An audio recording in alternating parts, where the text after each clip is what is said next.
Saudara, polisi menetapkan 7 orang tersangka dalam kasus perusakan rumah singgah yang digunakan untuk retret keagamaan di Sukabumi, Jawa Barat. Ketujuh tersangka masih belum ditahan.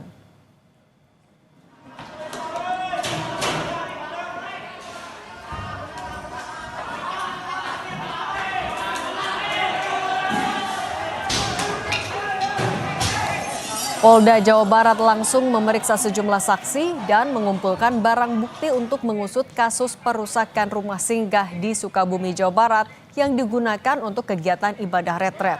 Polisi menyebut akan segera menahan 7 orang tersangka dalam kasus ini. Sebelumnya, korban atau pemilik rumah singgah telah melaporkan peristiwa perusakan ini ke polisi.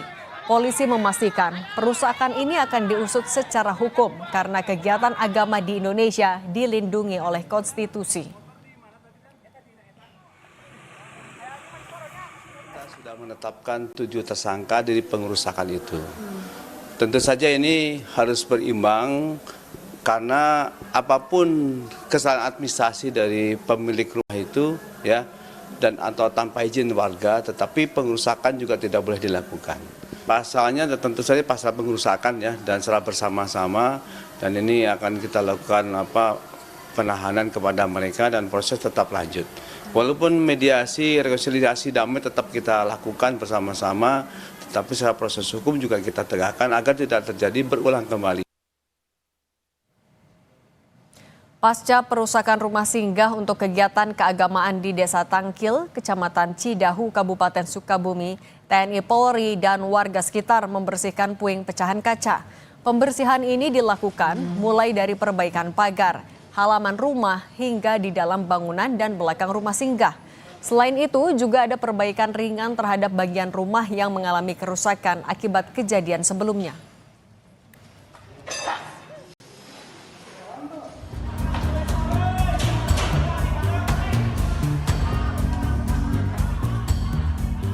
Sekelompok orang membubarkan kegiatan acara retret keagamaan di Cidahu, Sukabumi, Jawa Barat. Massa merusak bagian dalam bangunan yang diduga dijadikan tempat retret.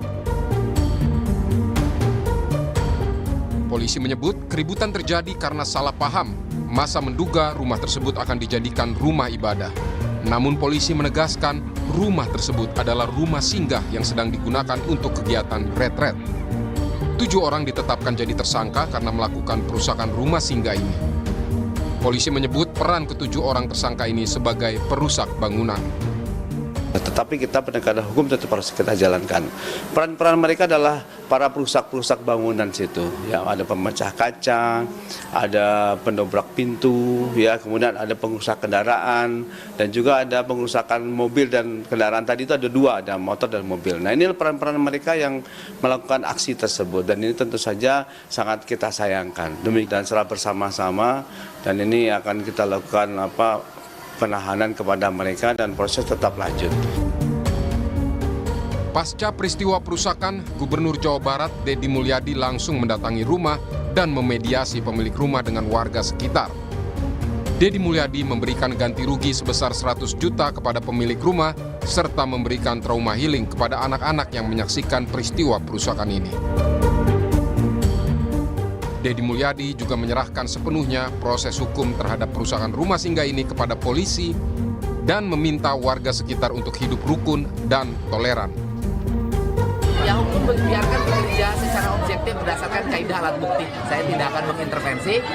Urusan hukum saya serahkan sepenuhnya prosesnya kepada aparat penegakan hukum. 100 juta itu dari pribadi atau dari uang negara, Pak? Pribadi saya. Dari pribadi gubernur berarti ya 100 juta. Terima kasih. Nggak boleh terjadi peristiwa seperti ini. Semua orang harus hidup rukun, saling menghargai, saling menghormati. Menghormati perbedaan, menghormati keyakinan.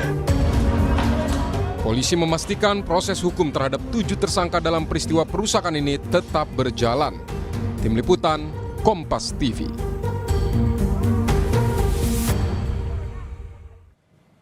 Polisi masih mengusut dan menyidik kasus perusakan rumah singgah yang digunakan untuk kegiatan retret di Sukabumi, Jawa Barat. Saat ini 7 orang tersangka sudah ditetapkan dan kita sudah terhubung dengan Kabid Humas Polda Jabar Kombes Hendra Rohmawan. Pak Hendra, selamat petang.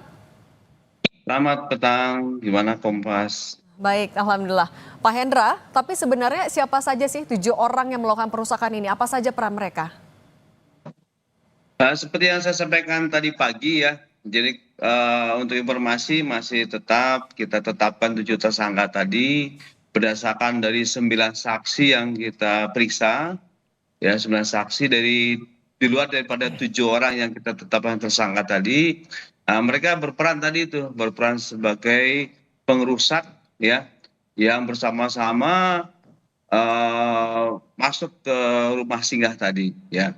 Dan itu pelakunya ada yang melakukan pengerusakan pecah kaca, pendobrakan pintu ya, sehingga banyak alat bukti yang kita dapatkan situ sebagai bukti-bukti bahwa inilah yang dilakukan oleh mereka. Dan juga ada bukti-bukti video yang juga kita dapatkan yang banyak beredar dan viral di situ, membantu kami juga dalam proses untuk menetapkan ke-7 orang sebagai tersangka ini. Tapi dari para Demikian. tersangka itu ada yang perannya sebagai provokator, Pak? Nah ini masih kami dalami ya, karena memang sebenarnya proses ini setelah kami dalami ya, itu cukup panjang ya, ada kurang lebih sejak bulan April gitu, ada beberapa komunikasi yang kurang harmonis antara rumah singgah dari Ibu Ina Maria ini ya dengan warga di situ. Ada beberapa komunikasi silakan membangun tapi tidak menjadikan tempat ibadah dan sebagainya. Tetapi ini komunikasinya mungkin ada stagnan ya. Dan kemudian puncaknya kemana ada retreat tadi itu. Ya, mungkinan pemahaman retreat dari warga sekitar itu terhadap dengan kegiatan ibadah ini kan ya mungkin sama gitu. Karena ketentuannya keinginan warga itu ya tidak menjadi tempat ibadah. Nah, tapi ini kegiatannya retreat katanya. Mungkin inilah perbedaan persepsi ini menjadi suatu masalah yang sangat besar sehingga ada provokasi yang tadi mungkin kita coba akan dalami kira-kira apa sih pemicunya ini.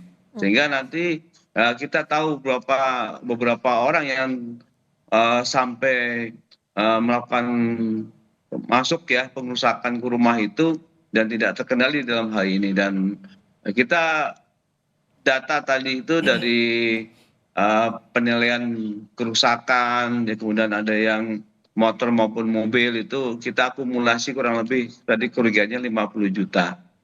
Demikian sementara yang bisa kami lakukan dan kita masih menguatkan penyidikan kita ya dari Tapi itu. masih terbuka kemungkinan ada tersangka tambahan, Pak?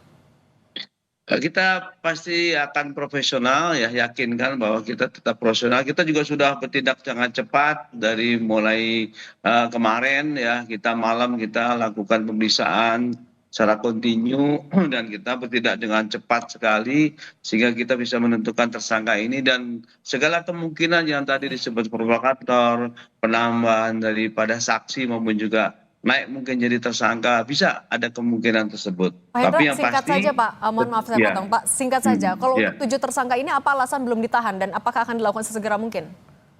Sudah ya, sudah sebagian kita tahan dan itu sudah kita tahan. Informasi dari Polres ini setelah ditetapkan tadi pagi itu sudah ditahan dan nanti kita akan update kembali apakah mungkin ada foto-foto dan sebagainya akan kita komunikasikan ya dengan Polres Sukabumi utamanya ya sebagai penyidik dan memproses kasus ini. Oke.